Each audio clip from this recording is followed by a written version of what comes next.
మహిమ కలిగిన మీ శుద్ధాత్మ సహాయం, మనోహరమైన మీ స్వరం అనుగ్రహించి మీరు మహిమ ఘనత ప్రభావం పొందుకోమని యేసయ్య నామమున ప్రార్థించి వేడుకొనుచున్నాను తండ్రి, ఆమేన్. దేవునికి మహిమ కలుగును గాక. దేవుని ప్రేమించి ఆయన పరిశుద్ధ సన్నిధి ఆశతోనూ ఆసక్తితోనూ చేరవచ్చినటువంటి ప్రియ విశ్వాసులందరికీ మన ప్రభువును ప్రియరక్షకుడైన యేసుక్రీస్తు వారి పరిపూర్ణమైన పరిశుద్ధ నామములో శుభాలు తెలియజేస్తున్నాను. దేవుని కృపను బట్టి దేవునితో ఘడి అనే ఈ ఆధ్యాత్మిక ధ్యాన కార్యక్రమంలో మరి విశేషంగా 20వ దినములోనికి నడిపించబడ్డాం. అంటే ఇంచుమించుగా సగము రోజులు పూర్తయిపోతున్నాయి. హమయ్య అయిపోతున్నాయి, ఇంకో సగం ఉంది అనుకుంటున్నారు. చివరి రోజు అయ్యో అయిపోయినాయా, ప్రతి ఫీలింగు మనలోనే ఉంటుంది. ఇంకా అవ్వటం లేదు అని మనకి ఆలోచన, ఫీలింగ్ కలుగుతుంది. అయిపోయిన రోజు, చివరి రోజు అయ్యో అప్పుడే అయిపోయినాయా అనేటువంటి ఫీలింగు మనకే కలుగుతుంది. అందుకే మనం మనుషులమయ్యాం, దేవుని దృష్టికి విలువైన వారం కూడా అయ్యాం. కనుక దేవుని కృపను బట్టి ఈ రోజుతో 20 దినాలు పూర్తి చేసుకుంటున్నాము అంటే దేవుని యొక్క కేవలము ఉచితమైనటువంటి కృపయే. 20 రోజులు కూడా అనేక అనుభవాలు కూడా ప్రయాణించిన దేవుడు తన నామానికి మహిమ కలుగకుండా ఆగిపోలేదు, తన యొక్క స్వరమును వినిపించకుండా ఆగిపోలేదు. ఈరోజు నేను కార్యక్రమం నుంచి, ఎంగేజ్మెంట్ కార్యక్రమం నుంచి వచ్చి జస్ట్ అలాగా రిలాక్స్ అవుతున్నప్పుడు పెద్ద సౌండ్, విపరీతమైనటువంటి వర్షం. నాకు దేవునితో గడియ ప్రారంభమైనటువంటి సెకండ్ ఇయర్ గుర్తొచ్చింది. చాలాసార్లు మనం అనుకున్నాం కూడా. సెకండ్ ఇయర్ అంటే దట్ ఈస్ 2016 మేబీ. అప్పుడు కూడా ఆరాధనకు ముందు కానీ ఆరాధనకు వెనక కానీ ఖచ్చితంగా ప్రతిరోజు వర్షం వచ్చేది. ఆరాధనకు ముందు కానీ ఆరాధనకు వెనక కానీ ప్రతిరోజు కూడా వర్షం వచ్చేది. ఆరాధన టైంకి చక్కగా తెరిపించి అంతా కూడా ఆహ్లాదకరమైనటువంటి వాతావరణం ఉండేది. ఎలాగూ 40 రోజులు దేవునితో గడి కార్యక్రమాన్ని దిగ్విజయంగా, దేవునికి మహిమకరంగా మనం జరిగించుకున్నాం. మరి ఈరోజు అలాంటి విషయం జ్ఞాపకం వచ్చింది. ఈరోజు కూడా పెద్ద వర్షము పడినప్పటికీ ఆరాధన సమయానికి వెలిసిపోయి మనం రావడానికి దేవుడు వీలు కలిగించాడు. దేవుని కార్యాలు మన యొక్క ఆలోచనలకు అందవు, అవి అగోచరములు, అవి చాలా అద్భుతాలు. వాటిని ఎప్పుడైతే మనం గ్రహించడానికి సిద్ధపడతామో, ఇష్టపడతామో, ఆ కార్యాలు కూడా మన జీవితంలో అనుభవించడానికి దేవుడు తన అనుమతిని ఇస్తాడు. దాని కొరకు మనల్ని మనము క్రమపరుచుకోవలసినటువంటి అవసరం కలిగిన వారు. ప్రియులారా, ఈరోజు 20వ ధ్యాన భాగాలు సమూయేలు మొదటి గ్రంథం 15వ అధ్యాయం మొదటి 9 వచనాలు. అపోస్తలుడైన పౌలు కొలస్సీలకు రాసినటువంటి పత్రిక 3వ అధ్యాయం 5 నుంచి 11 వచనాలు. అంశము నువ్వు చేస్తున్నదేంటి అంటే, నువ్వు చేస్తున్నది ఏమిటి అని రాయొచ్చు, కానీ కొంచెము మనకి జనరలైజ్ చేసుకుని వాడుక పదాలు మనము మాట్లాడినప్పుడు ఎవరితో నువ్వు చేస్తున్నది ఏమిటి అని అనం, నువ్వు చేస్తుంది ఏంటి అంటాం. ఇక్కడ సౌలు ద్వారా దేవుడు కూడా మనల్ని అంతే చనువుగాను సొంత బిడ్డలతో మాట్లాడుతూ ప్రశ్నిస్తున్నట్లు ఈరోజు ఈ ప్రశ్న మనకి వేస్తున్నట్లుగా మనము చూస్తాం. నిజానికి మనము చదివినటువంటి టెక్స్ట్లో కానీ, లేదా ఈ 15వ అధ్యాయం 35 వచనాల వరకు ఉన్నటువంటి ఈ అంశం లేదా ఈ టెక్స్ట్లో కానీ ఎక్కడ ఈ ప్రశ్న కనిపించదు. కానీ ఇక్కడ సౌలు చేసినటువంటి పనిని మనం ఆధారంగా చేసుకుని ఈరోజు మనం చేస్తున్నది ఏంటి అనే ప్రశ్నను వేసుకోవలసిన బాధ్యులమైన. ఎందుకంటే సౌలు బేసికల్లీ చాలా సొసైటీలో ఒక మంచి వంశము నుంచి వచ్చినవాడు, అందగాడు, చాలా గొప్పవాడు కావచ్చు. కానీ సౌలు బేసికల్లీ ఎలాంటి స్థితిలో దేవునికి దొరికాడంటే గాడిదలు వెతుక్కుంటూ దేవునికి దొరికాడు. సౌలు గాడిదలు వెతుక్కుంటూ మనము ధ్యానించాము కూడా 9వ అధ్యాయం ఆధారంగా. గాడిదలు వెతుక్కుంటూ దేవునికి దొరికాడు. దేవుడు తీసుకెళ్ళి మనుషులను అనగా తన ప్రజలను పాలించడానికి ఒక రాజును చేశాడు, ఒక సింహాసనం ఇచ్చాడు, ఒక అధికారం ఇచ్చాడు, ఒక ప్రత్యేకమైనటువంటి కృపను సౌలు ఎడల దేవుడు కలుగు చేసి నా ప్రజలను పరిపాలించు, నా మాట విను అని చెప్పి పంపిస్తే సౌలు దేవుని యొక్క కృపను, అందలి ప్రణాళికను, అదే రీతిగా తాను వచ్చినటువంటి నేపథ్యాన్ని మరచిపోయి ఇంచుమించుగా 13వ అధ్యాయం నుంచి కూడా ఒక్కొక్క మెట్టు సౌలు దిగజారిపోతున్నటువంటి అనుభవం. అతని ఆత్మీయ జీవితంలో సౌలు ఎలాగూ పడిపోతున్నాడు, చివరికి ఎలాగూ దేవుని ప్రణాళిక నుంచి త్రోసివేయబడ్డాడు. నిజానికి దేవుడు చేయాలంటే మొట్టమొదటిసారి అతడు తప్పినప్పుడు శిక్షించాలి, కానీ దేవుడు తన పనిని అప్పగిస్తూ వచ్చాడు. నువ్వు ఇది చెయ్యి, నువ్వు అది చెయ్యి, నువ్వు అలా చెయ్యి, నువ్వు ఇలా చెయ్యి, నువ్వు అక్కడికి వెళ్ళు, నువ్వు ఇక్కడికి వెళ్ళు, వీరితో యుద్ధం చెయ్యి, ఇలా చెయ్యి అని ఆయన తన యొక్క స్వరమును వినిపిస్తూనే ఉన్నాడు. అయినప్పటికీ ఒక్కసారి పడడం మొదలుపెట్టినటువంటి సౌలు ఇక ఎంతగా పడిపోయాడంటే దేవుడు కూడా విచారించడం లేదు. ఒకానొక సందర్భంలో సమూయేలు విచారపడుతుంటే, ఎందుకయ్యా సమూయేలు విచారపడుతున్నావు, ఈరోజు కూడా మనం దాన్ని చదువుకోబోతున్నాం. నేను అతన్ని ఎప్పుడో విడిచిపెట్టేశాను, నేను ఎప్పుడో అతన్ని విసర్జించేశాను, ఇంకా నువ్వు అతని గురించి విచారపడుతున్నావు ఏంటి అని దేవుడు సమూయేలుతో అనడం కూడా చూస్తాం. ప్రియులారా, అలాంటిది ఏం చేశాడు ఇంతకీ సౌలు అంటే, ఇన్సిడెంటు చాలా చిన్నది ఇక్కడ రాయబడినటువంటి వచనాల లెక్క ప్రకారం, కానీ తప్పిదము చాలా పెద్దది. దాని యొక్క ప్రతిఫలం కూడా చాలా ఘోరమైనది, భయంకరమైనది, చాలా సివియర్ పనిష్మెంట్ దేవుడు ఇచ్చినట్లుగా ఇంచుమించు దీనిని గురించే ఓ అధ్యాయము కేటాయించడము జరిగినట్లుగా మనం చూస్తున్నాం. ప్రియులారా, ఈరోజు ప్రశ్న ఏమిటంటే, నువ్వు చేస్తున్నది ఏంటి? ఈ ప్రశ్నకు సమాధానం దొరకాలంటే ఇంకో ప్రశ్న వేసుకోవాలి.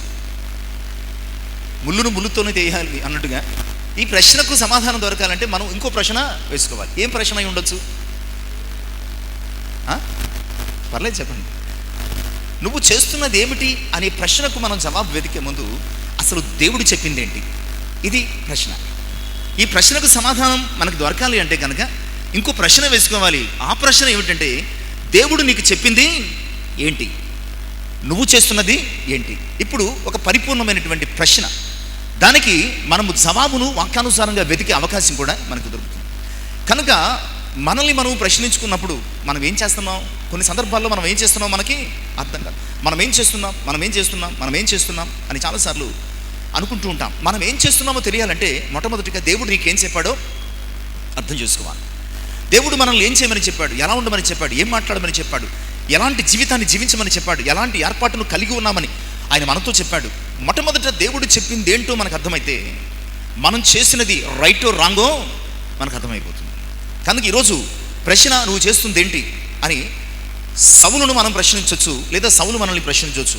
అయితే ఈ రెండు ప్రశ్నలకు ఆ రోజు సౌలు వేసుకోవలసినది, ఈరోజు మనము ఖచ్చితంగా వేసుకోవలసింది ఏంటంటే, అసలు దేవుడు నీకు ఏం చెప్పాడు, దేవుడు నీకు ఏం చెప్పాడు అంటే, మనం చదువుకున్నటువంటి 15వ అధ్యాయం 3వ వచనంలో, కాబట్టి సౌలుతో మాట్లాడుతున్నాడు దేవుడు, కాబట్టి నీవు పోయి కనికరింపక అమాలేకులను హతము చేయొచ్చు, పురుషులనేమి, స్త్రీలనేమి, బాలురనేమి, పసిపిల్లలనేమి, ఎద్దులనేమి, గొర్రెలనేమి, ఒంటెలనేమి, గార్ధబములనేమి అన్నింటినీ హతము చేసి వారికి కలిగినదంతా ఈ బొత్తిగా పాడు చేసి అమాలేకీయులను నిర్మూలము చెయ్యము.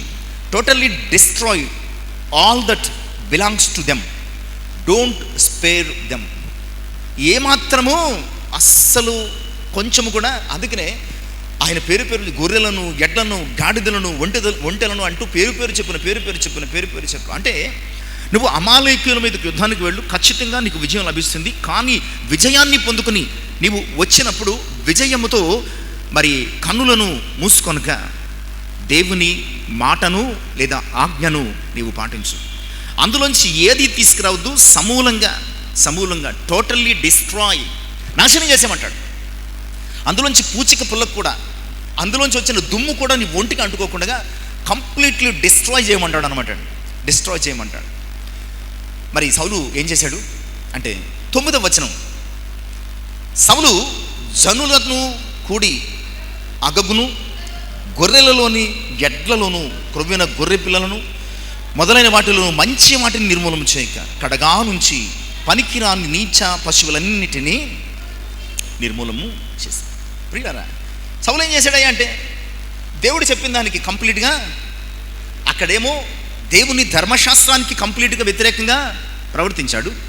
ఇక్కడ దేవుడు చెప్పినటువంటి ఆ ఆజ్ఞ ఏదైతే ఆ కమాండ్ ఉందో దానిని కంప్లీట్గా ఈ సౌలు ఏం చేశాడంటే డిస్ట్రాయ్ చేయమన్నది ఎవరిని? శత్రువును. ఇతడు డిస్ట్రాయ్ చేసింది దేన్ని, లేదా బ్రేక్ చేసింది దేన్ని అంటే దేవుని యొక్క ఆజ్ఞను. దేవుని యొక్క ఆజ్ఞను. చాలాసార్లు ప్రియులారా మన జీవితంలో, మన వ్యక్తిగత, మన హృదయ, మన ప్రవర్తనానుసారమైనటువంటి బ్రతుకులో మనము డిస్ట్రాయ్ చేయాల్సిన వాటిని డిస్ట్రాయ్కి చేయకపోతే కనుక ఏదో ఒక రోజు వాటి ద్వారానే మన జీవితాలు డిస్ట్రాయ్ అయిపోతాయి, నాశనం అయిపోతాయి అన్నమాట. అంటే మన జీవితానికి నాశనకరమైనవి ఏవైతే ఉన్నాయో, హానికరమైనవి ఏవైతే ఉన్నాయో, లేదా కీడుకరంగా ఏవైతే ఉన్నాయో వాటిని మనము డిస్ట్రాయ్ చెయ్యకపోతే కనుక, నాశనము చేయకపోతే కనుక ప్రియులారా, ఒకరోజు వాటి చేతనే మన నాశనము దాగి ఉన్నది. ఇది నేను ఊరకనే చెప్పడం లేదు, ఇంత స్ట్రెస్ చేసి ఎందుకు చెప్తున్నానంటే, ఇప్పుడు సౌలు చచ్చిపోయాడా లేదా? చాలా దుర్మరణం. ఎవడు పనివాడిని చంపమంటాడు, చంపనంటే ఇక ఫిలిస్తీయుల చేతుల్లో చచ్చిపోవడం ఎందుకని సౌలు తన కత్తి మీద పడి ఏమండి చచ్చిపోయాడా? ఇక్కడే మరి ట్విస్ట్ ఉంది. కత్తి మీద పడిపోయాడు. కత్తి మీద పడ్డాడు కానీ అతనికి చావు రాలేదు. నిజమే, తను చేసిన దానికి ప్రతిఫలము ఎలా ఉండాలో దేవుడు ప్రతి జీవికి ముందే నిర్ణయిస్తూ ఉంటాడు. 15వ అధ్యాయము, క్షమించండి, సమూయేలు 2వ గ్రంథం 1వ అధ్యాయం 6 నుంచి 10 వచనాల భాగం చూస్తే ఈ స్టోరీ అంతా చాలా ఎక్కువగా పెద్దగా ఉంటుంది కదా, నేను చెప్పేస్తాను. ఒకడు పరిగెత్తుకుని దావీదు దగ్గరికి వచ్చాడు. ఎక్కడి నుంచి వస్తున్నామంటే, మన రాజు అయినటువంటి సౌలు చనిపోయాడు, అక్కడి నుంచి వస్తున్నాను ఆ వార్త. అతడు చనిపోయినట్లు నీకు ఎలా తెలిసింది? అసలు నువ్వు ఎవరు? ఆ టెక్స్ట్ అంతా మనం చదివితే, అంటే 6 నుంచి 10 వచనాల టెక్స్ట్, అంటే ఈ 4-5 వచనాల టెక్స్ట్ మనం చదివితే, నీకు సౌలు చనిపోయినట్లు ఎలా తెలిసింది? ఎవరు చెప్పారంటే, నేనే చెప్తున్నా, నేనే చూశాను. నేను వెళ్ళేసరికి సౌలు తన కత్తి మీద పడిపోయి ప్రాణాలతో కొట్టుకుంటున్నాడు, చచ్చిపోలేదు. అతడు అలా కొట్టుకోవడం చూసి అతని మాట మేరకు, అంటే సౌలు మాట మేరకు, నేనే సౌలుని ఏం చేశాడు? చంపేశాను. అవునా, ఎందుకు నువ్వెవరు అన్నాడు. అతను ఏమన్నాడు తెలుసా? నేను అమాలేకుడిని అన్నాడు. అర్థమవుతుందా? నువ్వెవరు? దేనికి సంబంధించిన వాడవు? ఇశ్రాయేలుకు సంబంధించిన వాడవా, లేదంటే నేను అమాలేకుడిని. సో ఎక్కడ వదిలేస్తే ఎక్కడ సమస్య అయి కూర్చుందో చూడండి. ఎక్కడ వదిలేశాడు? 1వ అధ్యాయము ఈ 1 సమూయేలు 15వ అధ్యాయంలో వదిలేశాడు. సౌలు యొక్క రాచరికము ముగిసిపోయే స్థితికి వచ్చేసరికి అక్కడ వదిలేసినటువంటి అమాలేకుడు ఇక్కడికి వచ్చి, ఒకవేళ ఇశ్రాయేలీయుడు చూసుంటే, ఒకవేళ నిజానికి దావీదే చూసుంటే ఖచ్చితంగా దావీదు సౌలుని ఏం చేసేవాడు? బ్రతికించేవాడు. ఎవరినైతే వదిలేశాడు ఆ వ్యక్తి ద్వారానే, ఎవరిని వదిలేయమని దేవుడు, వదలొద్దని దేవుడు చెప్తే వారిని వదిలేశాడు, ఆ వ్యక్తి ద్వారానే ప్రియులారా సౌలుకి ఏమొచ్చింది? సంపూర్ణమైనటువంటి మరణం వచ్చింది. ఇక్కడ సౌలు చేసిన తప్పిదం అంత గొప్ప. అందుకనే నువ్వు చేస్తుంది ఏంటి? సౌలు ఇలా చేశాడు, అలాగూ తను జీవితంలో భారీ మూల్యాన్ని చెల్లించుకున్నాడు. ఈరోజు నువ్వు చేస్తున్నది ఏంటి? భవిష్యత్తులో ఒకవేళ నువ్వు కూడా భారీ మూల్యము చెల్లించే ప్రమాదం ఉందా అనే ప్రశ్నను వేసుకోవలసిన అవసరం ఉంది. ప్రియులారా, సౌలు చేసినటువంటి పని దేవునికి చాలా కష్టం అనిపించింది, ఆయాస్కరం అనిపించింది. ఆయన సేవకుడైనటువంటి సమూయేలుకు మరింత బాధ కలిగించింది. 15వ అధ్యాయం 11వ వచనంలో దేవుడి మాట చెప్పగానే రాత్రంతా సమూయేలు ఏం చేశాడు? కోపావేశుడై దేవునికి మొర్ర పెడుతూ వచ్చినట్లు మనం చూస్తున్నాం. ఈరోజు మనం చదువుకున్నటువంటి 2వ భాగం ముందు చూశారు, కొలస్సీ పత్రిక 3వ అధ్యాయం 5వ వచనం. కావున సౌలును మనం ఇక్కడ యాడ్ చేసుకుంటే, సౌలు దేవుడు చంపేయమన్న వాటిని, నాశనము నిర్మూలము చేయమన్న వాటిని చెయ్యక వదిలేసిన కారణం చేత, దేనినైతే తాను నిర్మూలము చేయలేదో దాని చేతనే అతడు చంపివేయబడ్డాడు. కావున భూమి మీదనున్న మీ అవయవములను, అనగా జారత్వము, అపవిత్రత, కామాతృత, దురాశ, విగ్రహారాధన, ధనాపేక్ష అనే మీ అవయవాల్ని చంపేయండి. ఆ రోజు సౌలు జీవితంలో అమాలేకీయులు శత్రువులు కావచ్చు. ఈరోజు మన జీవితంలో అమాలేకీయులు, అమ్మోనీయులు, పెరిజీయులు, హివ్వీయులు, హిత్తీయులు, గిర్గాషీయులు అనబడే ఈ కనాను 7 జాతుల వారు ఏదొక రూపంలో, ఏదొక గుణ రూపంలో మన జీవితంలో వారు మాటు వేసించారు. వాటిని మనము చంపేయకపోతే ప్రియులారా, ఏదో ఒక రోజు వాటి చేత మన ఆత్మీయ జీవితాలు చనిపోయే ప్రమాదము ఉన్నది. లేదా కొలస్సీ 3:6 ప్రకారము దేవుని ఉగ్రత మన మీదకు వచ్చే ప్రమాదం కూడా ఉన్నది. కనుక కొలస్సీ 3:7-10 వచనాల సారాంశం ఏంటంటే, మీ ప్రాచీన స్వభావమును వదులుకొని నవీన స్వభావమును ధరించుకోండి. మీ ప్రాచీన పాత స్వభావాన్ని, అందలి మీ ఆత్మీయ జీవితానికి ఉన్నటువంటి ప్రతి శత్రువును మీరు చంపివేసి నవీన స్వభావమును ధరించుకుని దేవుని కొరకు సాక్షులుగా, సాధనాలుగా ఉండమని దేవుని యొక్క వాక్యము ద్వారా జ్ఞాపకం చేస్తున్నాను. ఎందుకంటే కొరింథీ 1 పత్రిక 3:3లో మీరు మీలో అసూయను, కలహములను ఉండగా మీరు లోక సంబంధులు లేదా శరీర సంబంధులు కారా అంటున్నారు.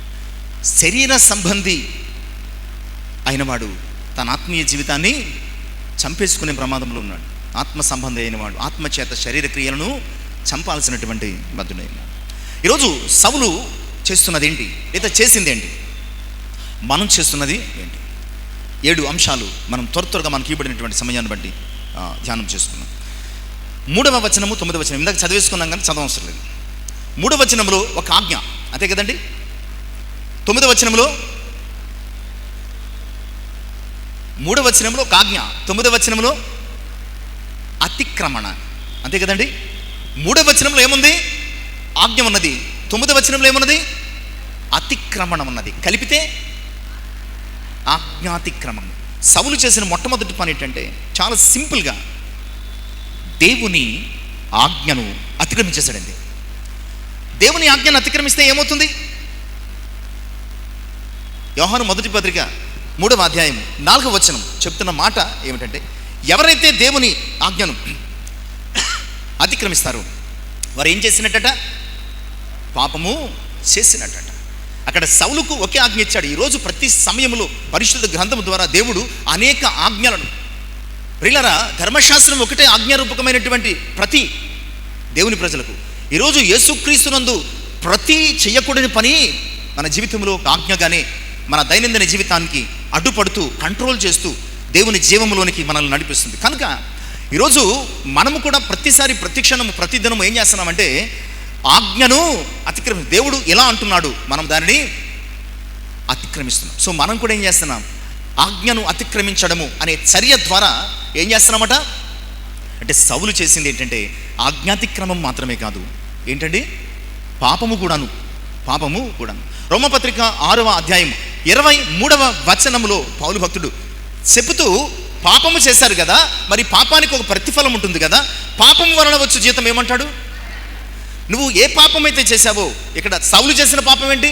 అమాలేకీయులను వదిలేయడం, దేవుని ఆజ్ఞను అతిక్రమించడం. నువ్వే పాపం అయితే చేశావో ఆ పాపం వలన నీకేమొస్తుంది? మరణము. అయితే ఇక్కడ మనకేంటంటే, యేసుక్రీస్తునందు మనకు లభించిన కృపావరం ఏంటంటే నిత్య జీవం. కనుక యేసుక్రీస్తునందు కృపను బట్టి మనము చేయకూడనివి మాని చేయాల్సినటువంటి ఆజ్ఞలను అనుసరించాల్సినటువంటి అవసరం. ఈరోజు సౌలు చేసింది ఆజ్ఞాతిక్రమం, మరి మనం చేస్తుంది ఏంటి? కాదా? ప్రతి క్షణము, ప్రతిదినము, ప్రతిరోజు కూడా సౌలు ఆజ్ఞను అతిక్రమించాడు. దేవుడు ఫలానాది మరి ఎలా చేయమన్నాడు, సౌలు చేయలేదు. కనుక అలాగైతే ప్రభు ద్వారా ఎన్నో ఆజ్ఞలు, ఎన్నో మరి సూత్రాలు, ఎన్నో సూక్తులు, ఎన్నో మరి కస్టమ్స్ అనేవి మన లైఫ్లో దేవుడు ఏర్పాటు చేశాడు. అలాంటప్పుడు మనము ప్రతినిత్యము వాటిని మీరుతూ ఆజ్ఞను అతిక్రమించడం లేదా? అలా అయితే మనం కూడా చేస్తున్నది ఏమిటంటే పాపమే చేస్తున్నాం. దాని యొక్క ఫలితము మనం. అందుకనే కీర్తనాకారుడు 119వ సంకీర్తన 10వ చరణంలో అంటాడు, నీ ఆజ్ఞలను విడచి తిరగనీయకుము. నీ ఆజ్ఞలను విడచి అస్సలు నన్ను తిరగనీయకుము. ఎందుకు అంటే యోహాను 12:50 అంటాడు, యేసుక్రీస్తు ప్రభువారు ఆయన ఆజ్ఞ అనటండి నిత్య జీవం అట. నిత్య జీవం అంటే ఏమిటి? ఆయన ఆజ్ఞే నిత్య జీవము. ఒకవేళ ఒక్కసారి పిలువబడి ఆయన ఆజ్ఞలను అనుసరించాల్సిన వారమై ఉండి ఆయన కృపావరములు రుచి చూచి ఒకవేళ దాని నుంచి తప్పిపోతే కనుక ప్రియులారా, మన మొదటి స్థితి కంటే కడపటి స్థితి చాలా భయంకరంగా ఉంటుంది. దానిని పేతురు భక్తుడు తన 2వ పత్రిక 2వ అధ్యాయం 20 నుంచి 22 వచనాల భాగంలో ఏమంటాడంటే, కుక్క తన వాంతికి తిరుగునట్లు, కడుగబడిన పంది మరల బురదలోనికి వెళ్ళినట్లు అంటాడు. ఇక వారిని మార్చడం అసాధ్యం అని చెప్తాడు. కనుక ఈరోజు సౌలు చేసింది ఏంటి, మనం చేస్తున్నది ఏంటంటే రెంటికి ఒకే సమాధానం. ఆనాడు సౌలు, ఈరోజు మనము ఆజ్ఞను అతిక్రమిస్తున్నాం, ఆజ్ఞను మీరుతున్నాం, కట్టడను మీరుతున్నాం, విధులను మీరుతున్నాం, పద్ధతులను మీరుతున్నాం. దేవుని యొక్క పద్ధతులను మీరి ప్రియులారా మనము శ్రమను కూడా తెచ్చుకుంటున్నాం. మేము జాగ్రత్త సుమా, మనము చేస్తున్నది ఏంటో మనము స్పృహ కలిగి జాగ్రత్తగా మనం చేయాల్సిన బదులమై ఉన్నామని జ్ఞాపకం చేస్తాం. ఇక 2వ అంశం, సౌలు చేసింది ఏంటి, మనం చేస్తున్నది ఏంటి. మళ్ళా అదే 3వ వచనము 9వ వచనం, మరలా అదే 3వ వచనం, అదే 9వ వచనం. ఇక్కడ ఎవరికి 3వ వచనంలో చెప్తున్నారంటే, ఒక రాజుకు ఎవరు చెప్తున్నారు, ఒక రాజుకు ఎవరు చెప్తున్నారు. సౌలు ఒక రాజు, ఇక్కడ సౌలు చెప్పబడుతున్నాడు. ఎవరు చెప్తున్నారు అంటే, రాజులకు రాజు, ప్రభువులకు ప్రభు. ఇక్కడ అధికార వ్యత్యాసము స్పష్టంగా ఉంది. ఒక రాజుకు మనకు అర్థమయ్యే భాషలో, ఒక సామాన్య రాజుకు ఒక చక్రవర్తి, ఒక ప్రభు చెప్తున్నాడు అనమాట. అధికార వ్యత్యాసం ఉంది. అందుకనే ఆయన ఆజ్ఞిస్తున్నాడు, నువ్వన్నిటినీ పాడు చేసి నిర్మూలన చేసిరా. ఒక చక్రవర్తి తన సామంతరాజుకు కమెంట్ చేస్తున్నాడు. దేనితో చేస్తున్నాడంటే, అధికారముతో దేవుడు సౌలుకు చెప్తున్నాడు ఈ మాట. రిక్వెస్ట్ చేయటం లేదు, వీలైతే చెయ్యి, అలా అయితే చెయ్యాలి. నిజమే, క్రైస్తవ విశ్వాస జీవితంలో నో రిక్వెస్ట్, ఓన్లీ కమాండ్మెంట్స్ అంతే. కమాండ్మెంట్స్ అంతే. క్రీస్తు యేసునందు కృప పొందిన మనకు అన్నీ ఏమున్నాయండి, కమాండ్సే, చేసి తీరాలి అంతే, నో అదర్ ఆప్షన్ అనమాట. సో ఇక్కడ దేవుడు తన అధికారంతో సమూయేలు ద్వారా తాను నియమించినటువంటి రాజుకు సౌలుకు చెప్తున్నాడు, ఇలా చెయ్యి అని అధికారంతోనే శాసించాడు కదండి. ఇలా చెయ్యి అని అధికారంతోనే శాసించాడు. 9వ వచనంలో ఏం జరిగింది అంటే, అధికారముతో దేవుడు చెప్పినటువంటి మాటను సౌలు ఏం చేశాడు, ఆటోమేటిక్గా ఆ ఫ్లోలో వచ్చేయాలన్నమాట. అధికారముతో దేవుడు చెప్పిన దానిని సౌలు ధిక్కరించాడు. సో ఇక్కడ ఏం జరిగిందంటే, ఆజ్ఞ అతిక్రమం మాత్రమే కాదు, దేవుని సార్వభౌమాధికార ధిక్కరణ అనమాట. ఆజ్ఞను అతిక్రమించినందుకు కొన్నిసార్లు క్షమ కలగొచ్చు, కానీ అధికారమును ధిక్కరిస్తే కనుక ఎట్టి పరిస్థితుల్లో అతడు మరణము కావలసిందే. ఆనాటి చట్టాల ప్రకారం పాత నిబంధన ధర్మశాస్త్రంలో దేవుని అధికారమును ధిక్కరించి బ్రతకగలిగిన వాడు ఎవ్వరు కూడా ఈ లోకం. సో ఆజ్ఞను అతిక్రమించడం అనే ఓ సామాన్యమైనటువంటి ప్రక్రియ మాత్రమే కాదు, ఏకంగా దేవుడు తానే నేరుగా చెప్పినటువంటి అధికారముతో చెప్పినటువంటి ఆ పనిని చెయ్యడము మానేసేసి దేవుని అధికారాన్ని త్రోసేశాడు. చెప్పాలంటే అధికార ధిక్కరణ అంటే, దేవుని అధికారాన్ని సౌలు ఏం చేయలేదు, లెక్క చేయలేదు. దేవుని అధికారాన్ని సౌలు అస్సలు పట్టించుకోలేదు, లెక్క చేయలేదు అనమాట. ధిక్కరించడం అంటే అదనమాట. ఏం చేసుకుంటావో చేసుకో, నేను ఇలాగే చేస్తాను అన్నట్టుగా దేవుని యొక్క అధికారాన్ని, ఆయన సార్వభౌమత్వాన్ని లెక్క చేయకుండా తనకు నచ్చినట్లు మస్ట్ పనిషబుల్ అనమాట. ఇంక ఇందులో సమస్య ప్రియులారా, ఈరోజు మనం చేస్తున్నది ఏంటి, నిజమే కదా, మనము కూడా చాలాసార్లు ఆయనకు లెక్క అప్పగించుకొనాల్సిన వారమై ఉండి ఏం చేస్తున్నామో తెలుసా, లెక్క చేయకుండా ప్రవర్తిస్తున్నాం. మనము ప్రతి క్షణము దేవునికి మన ప్రతి స్థితి విషయమై లెక్క అప్పగించుకోవలసిన వారమై ఉండగా మనము దేవునిని లెక్క చేయకుండా ప్రవర్తిస్తున్నామేమో ఆలోచించు. మత్తయి సువార్త 25వ అధ్యాయం 24 నుంచి 30 వచనాల భాగంలో యాక్చువల్గా ఇంకా పైనుంచి కూడా తలాంతుల ఉపమానం ఉంటుందండి. అందులో మొదటి వ్యక్తికి 5, రెండో వ్యక్తికి 2, చివరి వ్యక్తికి మొదటి 2 వ్యక్తులు యజమానుడు వచ్చిన తర్వాత, అయ్యా నువ్వు నాకు 5 ఇచ్చావు, ఇదిగో 5, నువ్వు నాకు 2 ఇచ్చావు, ఇదిగో 2. ఇక మూడోవాడు వచ్చి ఎలా మాట్లాడుతున్నాడు, యజమాని అధికారానికి లోపట్టం లేదు. యజమాని తనకు యజమానని, ఆయన అధికారి అని, ఆయన అధికారమునకు లోబడి పనిచేయాల్సిన వాడనై తాను ఉన్నాడని గ్రహించగా, నువ్వు విత్తని చోట పోయేవాడవు, పెట్టని చోట లేదా ఎత్తువాడవు అని నాకు తెలుసు అని వ్యంగ్యంగా మాట్లాడుతూ, అందుకనే నువ్వు ఇచ్చిన నాణ్యాన్ని ఏం చేశానంటే నీ బుద్ధికి తగ్గట్టు తీసుకెళ్ళి భూమిలోకి పెట్టాను అన్నాడు. యజమానికి కోపం రాదా? అధికారికి కోపం రాదా? ప్రభువుకు కోపం రాదా? మనల్ని పుట్టించి పెంచి పోషిస్తూ తన నిత్య జీవ వారసులుగా మనల్ని చేయడానికి తన ప్రాణం పెట్టినటువంటి మన రక్షకునికి కోపం రాదా? కోపం వచ్చింది. వీడి నాన్నని తీసుకుని కలిగిన వానికి అండి, వీడిని తీసుకెళ్ళి వెలుపటి చీకటిలో అక్కడ ఏమున్నాయట? ఏడ్పును, దానిని నిత్య నరకము అన్న. దానిని నిత్య నరకం. కనుక ఆయన అధికారమునకు లెక్క అప్పగించుకోవలసిన సౌలు ఆయన అధికారాన్ని లెక్క చేయకుండా ధిక్కరించి చివరికి ఆ లెక్క తేల్చుకున్నాడు. దానియేలు గ్రంథంలో ఇలాంటి ఒక సంభాషణ, ఇలాంటి ఒక సందర్భం ఉంటుంది. 5వ అధ్యాయం 25-27 వచనాలు. మెనే టేకెల్ అనే మాట, ఉఫార్సిన్ అనే మాట. రాజు దేవుని మందిరంలో ఉన్నటువంటి పాత్రలు అన్నిటిని తీసుకొచ్చి గొప్ప విందు చేసుకుంటాడు. అతడు ద్రాక్షరసం ఆ పాత్రలో పోసుకుని త్రాగబోతూ ఉంటుండగా ఒక హస్తము వచ్చి ఆ గోడ మీద ఏదో రాయడం జరిగింది. అదేమిటి అంటే దానియేలు చెప్తున్నమాట, మెనే టేకెల్ ఉఫార్సిన్. దానియేలు వచ్చాడు, కంగారు పడుతున్నాడు. ఏంటి? చాలా కంగుతున్నాడు. ఏంటి దీని అర్థం ఏంటంటే, ఏమీ లేదయ్యా అని ఒక్కొక్క పదం విడదీసి చెప్తాడు. దాని పూర్తి అర్థం ఏంటంటే, దేవుడు నీ ప్రభుత్వ విషయంలో లేదా నీ విషయంలో లెక్క చూశాడు, త్రాసులో తూచాడు. నువ్వు సరిపోలేదు, తూగలేదు. కనుక నీ రాజ్యమును తీసి విభాగించి మాదీయులకు పారసీకీయులకు ఇచ్చేస్తాను అన్నాడు. ఇక్కడ కూడా సౌలును తన అధికారం అనే త్రాసులో తూయగా సౌలు దేవుని అధికారాన్ని ధిక్కరించిన వాడైనట్లుగా లెక్క తేలింది. దేవుడు ఏం చేశాడంటే సౌలు అధికారాన్ని తీసి దావీదునకు అప్పగించేశాడు. ప్రియులారా, ఒకవేళ మనం కూడా అధికార ధిక్కరణ చేస్తున్నామేమో, అంటే దేవుని అధికారాన్ని ప్రశ్నిస్తున్నామేమో, జాగ్రత్త సుమా. దేవుని అధికారాన్ని మనము త్రోసివేస్తున్నామేమో, జాగ్రత్త సుమా. అందుకని మోషే కీర్తనాకారుడు అనేక మరణాలు చూసిన వాడే 90వ సంకీర్తన 12వ చరణంలో మాకు జ్ఞాన హృదయము, అంటే ఎప్పుడు నీ అధికారాన్ని ధిక్కరించకుండా మా జ్ఞానాన్ని దయచు. అలాగే మా దినములు లెక్కించుట నేర్పించు. ఎందుకంటే ఆయన లెక్క చూస్తే మనం ఎవరికి దక్కమంతే. ఆయన లెక్క చూడడం మొదలు పెడితే మనం ఈ లోకములో ఎవరికి దక్కమన్నమాట అండి. కనుక జాగ్రత్త సుమ. సౌలు ఆజ్ఞను అతిక్రమించడం అనే సామాన్యమైనటువంటి తప్పిదమే కాదు, దేవుని అధికారాన్ని ధిక్కరించడం అనే ఘోర పాపము చేశాడు. కనుక అతడు ఫలితాన్ని అనిపించాడు. ఇక 3వది 15వ అధ్యాయం 26వ వచనం. 15వ అధ్యాయం 26వ వచనం. అందుకు సమూయేలు, నీతో కూడా నేను తిరిగి రాను, నీవు యెహోవా ఆజ్ఞను విసర్జించితివి గనుక ఇశ్రాయేలీయుల మీద రాజుగా ఉండకుండగా యెహోవా నిన్ను విసర్జించానని. ఇక సౌలు చేసినటువంటి 3వ పని ఏంటండి? ఏమండి, ఇప్పటి వరకు పోనీ ఏదో మాయా మంత్రం చేశాను అనుకోండి, ఇక్కడ చాలా క్లియర్గా ఉంది కదా.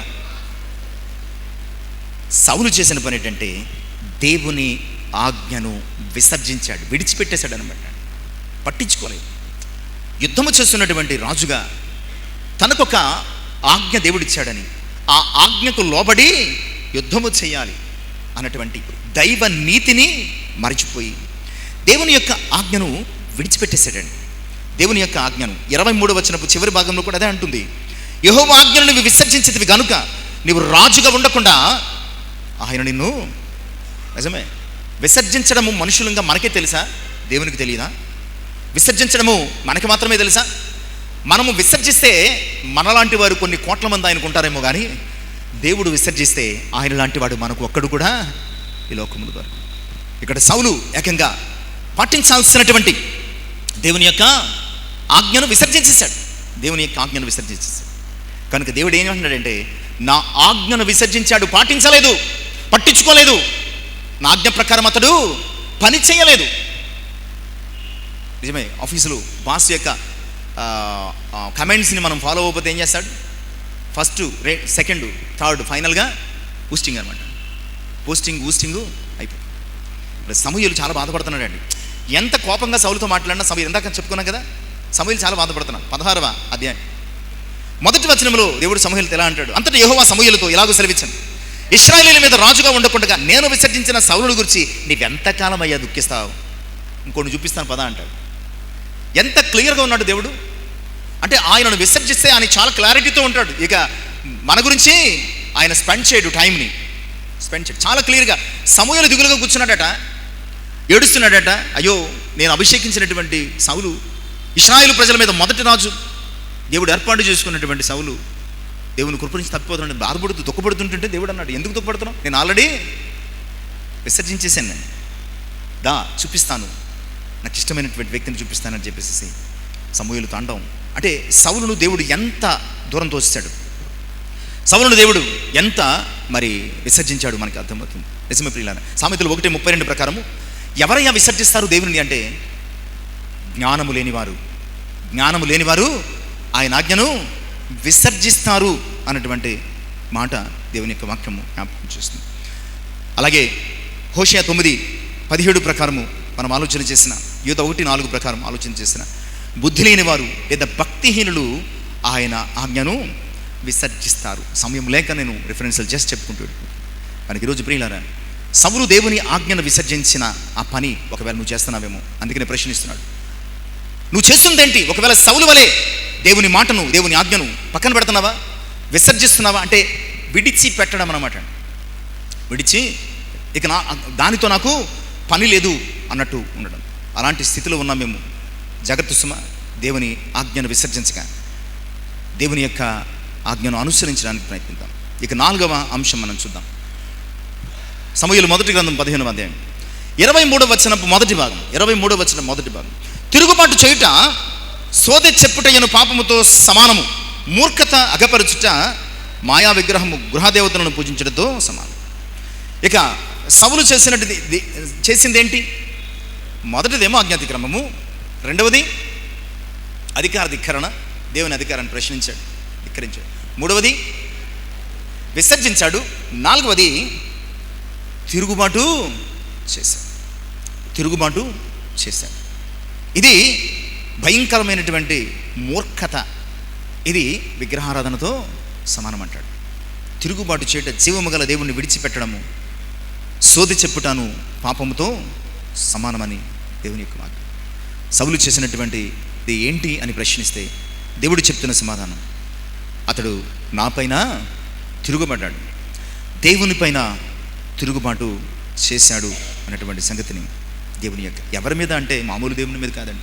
78వ సంకీర్తన 56వ చరణంలో మహోన్నతుడైన దేవుని మీద, మోస్ట్ హై అన్నమాట, మహోన్నతుడైనటువంటి దేవుని మీద తిరుగుబాటు చేశారు. తిరుగుబాటు చేయడం అంటే ఏంటంటే ద్వితీయోపదేశకాండం 9:23లో, తిరుగుబాటు చేయడం అంటే ద్వితీయోపదేశకాండం 9:23లో దాని ప్రకారం ఏంటంటే, తిరుగుబాటు అంటే దేవుణ్ణి నమ్మకపోవడం అన్నమాట. తిరుగుబాటు చేయడం అంటే దేవుణ్ణి నమ్మకపోవడం. ఇక్కడ సౌలు దేవుణ్ణి నమ్మలేదు. ఇలాంటి యుద్ధంలో ఒక గొప్ప విజయం పొందుకున్న తర్వాత అక్కడ ఉన్నటువంటి మంచి సొత్తును తెచ్చుకోవడం మనము ఒకవేళ నెగ్లెక్ట్ చేస్తే మళ్ళీ ఇలాంటి అవకాశం రాదేమో. అంటే దేవుడు పోషిస్తాడని, దేవుడు చూపిస్తాడని, దేవుడు అనుగ్రహిస్తాడనే నమ్మకము లేదు సౌలు. తన మీద, తనకు దొరికిన దోపు సొమ్ము మీద ఉన్నటువంటి నమ్మకం దేవుని మీద లేదు. కనుకనే దేవుని మీద నమ్మకం లేక దేవుని మీద తిరుగుబాటు. ఈరోజు ఒకవేళ మనం చేస్తున్నది ఏంటి? దేవుణ్ణి నమ్మకపోవడం కూడా ఆయన మీద తిరుగుబాటు అని నువ్వు మర్చిపోతున్నావు. దేవుణ్ణి నమ్మకపోతే ఆయన మీద మనము తిరుగుబాటు చేసినట్లు అని మనం గుర్తిస్తున్నాం. ఆలోచించాం, ఆయనను నమ్మాలి, ఆయన మాట వినాలి. సౌలు చేస్తున్నది ఏంటి అంటే దేవుని మీద తిరుగుబాటు చేశాడు. ఈరోజు మనము కూడా సేమ్ మిస్టేక్ చేస్తున్నాం.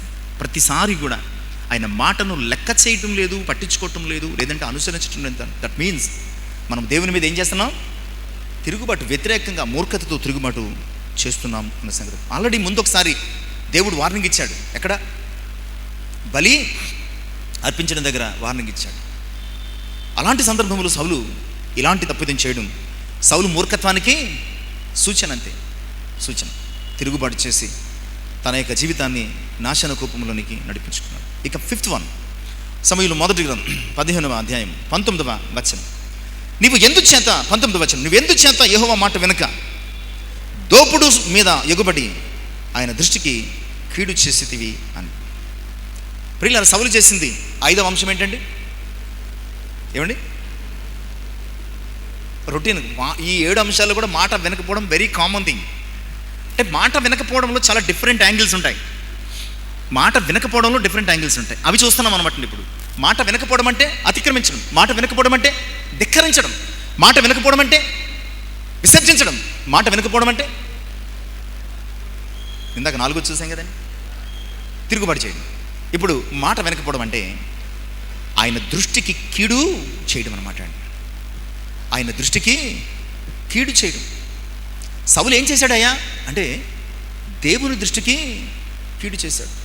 తాను చేసిన దాన్ని ఏదో రకంగా సమర్థించుకోవచ్చు, ప్రాబ్లం లేదు. బట్ మనం ఎన్ని సమర్థించుకున్నా ఒక్కసారి ఆయన మాట వినకపోతే మనం దేవుని దృష్టికి ఏం చేసినట్లు? ఈ కీడు ఎందుకు చేసినట్లు? ఈ కీడు చేయడానికి కారణం ఏంటంటే ఊరికే ఆశ, అంతే కదండి. అందుకనే తిమోతి 1 పత్రిక 6:10 చెప్తూ ఉంటాడు కదా, ధనాపేక్ష పూర్తి చేయండి సమస్త కీడులకు మూలం. ఇక్కడ సౌలుది కూడా ఏంటి? ధనాపేక్ష. గొర్రెలను, ఎడ్లను, ఇంకా రకరకాల వాటిని తెచ్చుకున్నాడు. బహుశా అగగును ఎందుకు తెచ్చుకున్నాడంటే ఇంకా గుప్త ధననిధులు ఎక్కడున్నాయో అతన్ని జైల్లో పెట్టి టార్చర్ చేసి వాటిని తెచ్చుకోవడానికేమో, అందుకని ప్రాణాలతో తెచ్చుకున్నాడు. అగగు, మాలికీల రాజు అనేటువంటి అగగును తెచ్చుకున్నాడు. ఏదేమైనా సౌలు దురాశతో ఈ పని చేశాడంతే. సమూయేలు గద్దించినప్పుడు నీ దేవుని కొరకే తెచ్చాను అన్నాడు. కానీ నిజానికి చేసింది సౌలు దురాశతో చేశాడు. ప్రియులారా, సౌలు యొక్క ఈ ప్రవర్తనను సామెతల గ్రంథం 21:10 ద్వారా నిర్వచించాలి అంటే కనుక సామెతల గ్రంథం 21వ అధ్యాయము 10వ వచనం, వాడు తన పొరుగువానికైన భక్తిహీనుని మనసు కీడు చేసేవారు ఎవరటండి? Ungodly person. కీడు చేసేవారు ఎవరు? అన్గాడ్లీ, భక్తిహీనుడు, దేవుని ఎడల భక్తి లేనివాడు. సౌలు కూడా దేవుని దృష్టికి కీడు చేసి దేవుని ఎదుట ఎలా ఉన్నాడంటే భక్తి లేనివానిగా, భక్తిహీనునిగా అతడు కనపడుతున్నాడు. ఈరోజు మనం చేస్తున్నది ఏంటి? ఒకవేళ మనకి మేలని, మనకి లాభమని, మనకి కావాలి అని, మన అవసరత ఉన్నది అని ఒకవేళ ఇతరుల ఎడల కీడు చేస్తున్నామా? ఇతరుల ఎడల చేసే ప్రతి కీడు అది దేవునికి మనము చేసిన కీడుతో సమానమే. అందుకని 34వ సంకీర్తన 12-14 వరకు అంటూ, బ్రతుకు కోరువాడు ఎవడైనా ఉన్నాడా? మేలు నొందుచు అనేక దినములు బ్రతుకు కోరువాడు ఎవడైనా ఉన్నాడా? వాడు చెడ్డ మాటలు పలుకుకుండగా, నాలుగు కపటమైన మాటలు పలుకుకుండా తన పెదవులను కాచు, కీడు చేయుట మాని సమాధానము వెతికి. సో ఇక్కడ వీటన్నిటి విషయాల్లో ఫెయిల్ అయ్యాడు. ఎస్పెషల్లీ కీడు చేయటం అని మేలు చేయడంలో ఫెయిల్ అయ్యాడు. దేవుని దృష్టికి కీడు చేసిన వ్యక్తిగా శాపాన్ని కొని తెచ్చినట్లు మనం చూస్తున్నాం. ప్రియులారా, ఈ కీడు చేసేవారు ఎవరు అంటే ఇంకో మాట సామెతల గ్రంథము చెప్తుంది. సామెతలు 16:27 వచన ప్రకారము పనికి మాలిన వారు మాత్రమే ఏం చేస్తారటండి?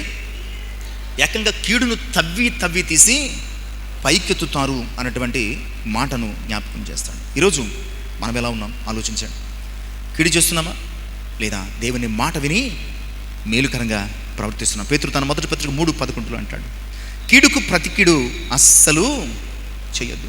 కీడుకు ప్రతి కీడు అస్సలు చేయొద్దు. ప్రియులారా, ఈరోజు సౌలు చేస్తున్నది ఏంటి అంటే సౌలు ఏకంగా దేవుని దృష్టికి కీడు చేశాడు.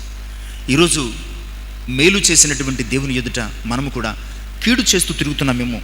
జాగ్రత్త, మన ప్రవర్తనను దేవునికి మహిమకరంగా, అనేకులకు మేలుకరంగా మరి మలుచుకుందాం. ఇక సమూయేలు 1 గ్రంథం 6వ అంశం 15:9 మరొకసారి మరొక విషయాన్ని వెతుకులాడడానికి చూద్దామండి. సౌలు జనులు కూడి అగగును, గొర్రెలలోను, ఎడ్లలోను, క్రొవ్విన గొర్రెపిల్లలను మొదలైన వాటిలోంచి మంచి వాటిని నిర్మూలన చేయక కడగా నుంచి పనికిరాని నీచ పశువులన్నిటిని, మంచి వాటిని తెచ్చుకున్నారు, నీచ పశువులను చంపేశారు. ఇక్కడ ఏం కనబడుతుంది?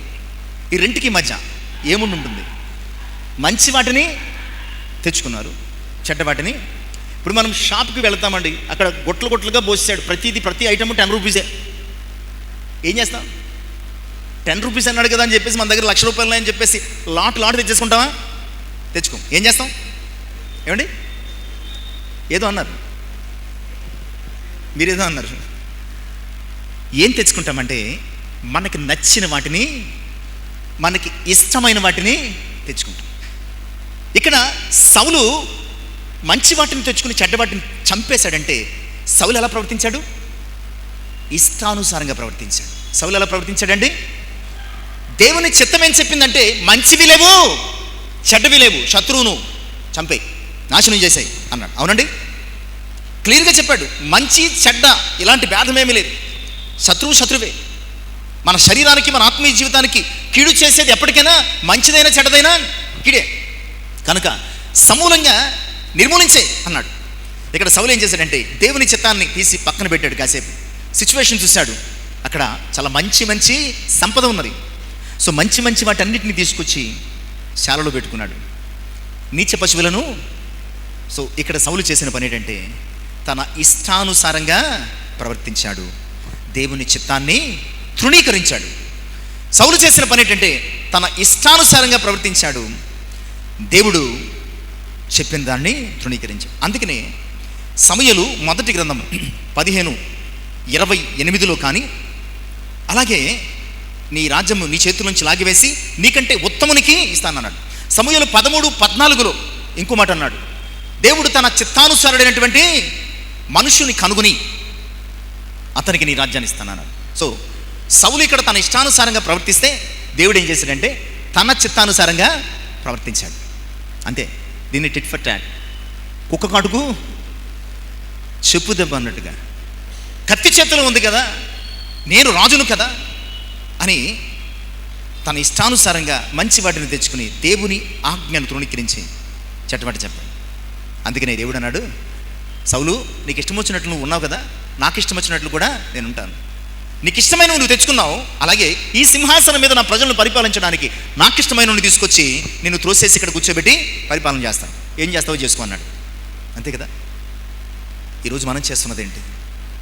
దేవుని చిత్తాన్ని నెరవేర్చాల్సిన వారమై ఉండి మన ఇష్టాలను నెరవేర్చుకునే క్రమములో దేవుని యొక్క ఆజ్ఞను తృణీకరిస్తున్నాం మేము. చాలా జాగ్రత్త సుమా. అలా చేస్తే కనుక లూకా 12:27 చెప్తున్న మాట ఏంటంటే, యజమానుని చిత్తం ఎరిగి అలాగు ప్రవర్తించని వానికి, ఏమట, యజమానుని చిత్తము ఎరిగి అలాగు ప్రవర్తించని వానికి, మీరు చూడరని కనీసం బైబిల్ తీస్తారని అలా వదిలేశాను అనమాట. యజమానుని చిత్తం ఎరిగి అలాగు చెయ్యని వానికి, అలాగు ప్రవర్తించిన వానికట దెబ్బలు తగులును అంటాడు. సౌలుకు తగిలిన దెబ్బ మామూలు దెబ్బ కాదు, నేరుగా సింహాసనం నుంచి కత్తి మీద పడిపోయాడు అనమాట. సింహాసనం నుంచి తన కత్తి మీద తానే పడి సూసైడ్ కమిట్ అయ్యాడు. అందుకనే నేను భయం వేసింది కీర్తనకారుడు దావీదుకు. ఇదంతా చూశాడు, విన్నాడు. దావీదుకు చాలా భయం వేసింది. 143వ సంకీర్తన 10వ చరణం రాస్తూ 143వ సంకీర్తన 10వ చరణం రాస్తూ, నీ చిత్తానుసారముగా ప్రవర్తించుటకు నాకు అంటాడు. నీ చిత్తానుసారంగా. ఆల్రెడీ నాకంటే సీనియరు సౌలు తన ఇష్టానుసారంగా ప్రవర్తించి సింహాసనం నుంచి త్రోసివేయబడ్డాడు. అయ్యా, నన్ను మాత్రం నీ ఇష్టానుసారంగా, నీ చిత్తానుసారంగా నాకు ప్రవర్తించుట నేర్పించు. నీ చిత్తాన్ని నుంచి దూరం అయిపోకుండా, నీ చిత్తాన్ని నుంచి తప్పిపోకుండా సహాయం చేయ ప్రభా అని ప్రార్థన చేసుకుంటున్నాడు. మరి మనం చేస్తున్నది ఏంటి? ఇష్టాలనా, దేవుని చిత్తాన? ఇక చివరిది సమూయేలు మొదటి గ్రంథం 15వ అధ్యాయం 10-11. అప్పుడు యెహోవా వాక్కు సమూయేలునకు ప్రత్యక్షమై ఇలాగు సెలవిచ్చెను, సౌలు నన్ను అనుసరింపక వెనుతీసి నా ఆజ్ఞను గైకొనకపోయిన గనుక అతనిని రాజుగా నిర్ణయించినందుకు నేను పశ్చాత్తాపపడుచున్నాను. అందుకు సమూయేలు కోపావేశుడై రాత్రి అంతా యెహోవాకు మొరపెట్టుచు. ఇక లాస్ట్ అండ్ ఫైనల్, సౌలు చేసింది ఏంటి? 7వ అంశం ఏమండి? సౌలు చేసింది ఏంటి? అందులోనే ఉంది. ఈ 7 పాయింట్లు చాలా క్లియర్గా, మొదటి 2 పాయింట్లు కొంచెం కన్ఫ్యూజ్ అయినా మిగతా 5 పాయింట్లు చాలా క్లియర్గా వాక్యానుసారంగా. సౌలు చేసినటువంటి 7వ తప్పిదం పని ఏంటంటే దేవుణ్ణి అనుసరించలేదు. మరి దేన్ని అనుసరించాడయ్యా అంటే క్రొవ్విన గొర్రెలను, క్రొవ్విన ఎడ్లను, క్రొవ్విన పశువులను, సంపాదనను వెంబడించాడు. అలా వెంబడించినటువంటి ఒక వ్యక్తి ఏమయ్యాడు? అనుసరించిన వ్యక్తి ఏమయ్యాడు? నయమాను రథమును వెంబడించి కుష్ఠవ్యాధిని తెచ్చుకున్నాడు. ఇక్కడ కూడా సౌలు అమాలేకీయుల శాపగ్రస్తమైనటువంటి దానిని వెంబడించి దేవుని అనుసరించడం మానేశాడు. అందుకే 106వ సంకీర్తన 43వ చరణంలో ఆయన అంటాడు, నా ప్రజలు అనేక పర్యాయాలు తమ ఆలోచనలను అనుసరించి నన్ను తృణీకరించారు. సో ఇక్కడ దేవుని అనుసరించలేదంటే ఏమనుసరించాడు? సౌలు తన సొంత ఆలోచనను అనుసరించి తెచ్చుకున్నాడు. దేవుని ఆలోచనను దేవుని అనుసరింపక తృణీకరించినట్లుగా మనం చూస్తున్నాం. ప్రియులారా, ఈరోజు మనం చేస్తున్నది ఏంటి? దేవుని అనుసరిస్తున్నామా, లేదా సౌలు వలె దేవుని అనుసరింపక ఈ లోకాన్ని అనుసరిస్తున్నామా? లేదంటే అనుసరిస్తున్నామంటే ఒక చెక్ పాయింట్ ఉంది మనకి. లూకాసు వార్త 9:23లో ఎవడైనా నన్ను వెంబడింపగోరిన ఎడల తను తాను ఉపేక్షించుకొని తను సిలువనెత్తుకుని, ఎవడైనా ఆయనను వెంబడించాలి అని అనుకుంటే కనుక మస్ట్ అండ్ షుడ్ ఏం చేయాలంటే తను తాను వదులుకోవాలి. అందులో తన ఇష్టాలు, తన అధికారాన్ని, తనకు చెందినటువంటి సమస్తాన్ని ఉపేక్షించుకుని వదులుకుంటేనే కానీ ఆయనను వెంబడించడానికి అనుమతి లేదు. మనకి ఈరోజు మనం ఆయనను అనుసరిస్తున్నామా? ఈ లోకాన్ని ఉపేక్షించుకొని, లేదా ఈ లోకము కొరకు ఆయనని ఉపేక్షించేలాగా మనం ఉన్నామా? ఆలోచన చేస్తాం. 119:60 అంటాడు, నీ ఆజ్ఞలను అనుసరించుటకు నేను త్వరపడుతున్నాను, నీ ఆజ్ఞలను అనుసరించుటకు త్వరపడుతున్నాను అంటాడు. ఈరోజు మనము ఎలాంటి స్థితి కలిగి ఉన్నాము ఆలోచన చేసుకోండి. చివరిగా యోహాను 3వ పత్రిక 11వ వచనం, ఒకే అధ్యాయం, యోహాను 3వ పత్రిక 11వ వచనం. ప్రియుడా, చెడు కార్యములు కాక మంచి కార్యములను అనుసరించి నడుచుకున్నాము. మేలు చేయవాడు దేవుని సంబంధి, చెడు చేయవాడు దేవుని చూచినవాడు. ప్రియుడా, చెడు కార్యములను కాక మంచి కార్యములను అనుసరించి నడుచుకుందాము. ఈరోజు సౌలు వలె చెడు కార్యములను అనుసరించడానికి ప్రభువును విడిచిపెట్టగా మంచి కార్యములను అనుసరించేవారం, అనగా ప్రభువును వెంబడించేవారం ఆయన కృపను పొందుకుందాం. నువ్వు చేస్తున్నది ఏంటి? ఇవి కేవలం 7 మాత్రమే. ఇంకా మనకు అంతు పట్టనివి, మనం గ్రహించలేనివి అనేకమైన దేవునికి వ్యతిరేకమైనటువంటి, విరోధమైనటువంటి పనులు, కార్యాలు, ఆలోచనలు, క్రియలు మన జీవితంలో ఉన్నాయి. వాటిని మనం కనిపెట్టి అలాంటి శరీర అవయవాలను మనం చంపేసి క్రీస్తు విషయమై మనము జీవించే వారమై ఉండాలన్న సంగతిని జ్ఞాపకం చేస్తూ కొద్ది మాటలు ముగిస్తున్నా. ఈ మాటలు దేవుడు మన జీవితంలో ఆశీర్వాదకరంగా ఫలింప చేయును గాక. ఆమేన్. తల నుంచి ప్రార్థన చేసుకుందాం. పరిశుద్ధుడైన వందనా, నువ్వు చేస్తున్నది ఏంటి అని సౌలు ప్రవర్తన ద్వారా మమ్మల్ని ప్రశ్నించాను. సౌలు చేస్తున్నది చాలా క్లియర్గా, ఎటు చూచి ఎటు వెళ్ళినా సౌలు మీ ఆజ్ఞను, మీ చిత్తమును, మీ ఉద్దేశము అతిక్రమించాడు, ధిక్కరించాడు, తిరుగుబాటు చేశాడు. అయ్యా ఇదిగో విసర్జించాడు ప్రభు, దేవ కీడు చేశాడయ్యా, మిమ్మల్ని అనుసరించలేదయ్యా, ఇలాంటి ఎన్నో తప్పిదాలు చేస్తాం, త్రోసివేయబడ్డాడు. ఈరోజు మేము ఎంతకు మించే చేస్తున్నామయ్యా, ప్రతి క్షణము ప్రతిదినము మా జీవితాలు. అయ్యా ఇదిగో ప్రభు, మీ ఆజ్ఞను అతిక్రమిస్తూనే, మిమ్మల్ని అనుసరింపకుండా, మీ అధికారాన్ని ధిక్కరిస్తూనే, అయ్యా మీ చిత్తమును గ్రహించక మా ఇష్టాన్ని నెరవేర్చుకుంటూ మీ దృష్టికి కీడు చేస్తూ, అయ్యా ఇదిగో విసర్జించిన వారమై మేము జీవిస్తున్నాం. మేము జ్ఞాపకం చేస్తూ మమ్మల్ని క్షమించి, అయ్యా మిమ్మల్ని వెంబడించే వారంగా, అనుసరించే వారంగా మమ్మల్ని మలుచుమని విన్న వాక్యం మా హృదయములు. అయ్యా ఇదిగో ప్రభా, మరి మా జీవితాన్ని మీకు వ్యతిరేకంగా ఉన్న ప్రతిదాన్ని సరిచేసి క్రమపరచుటకు ఫలింపచేయమని యేసయ్య నామమున ప్రార్థించి వేడుకొనుచున్నాను తండ్రి. ఆమేన్. దేవునికి మహిమ కలుగును గాక.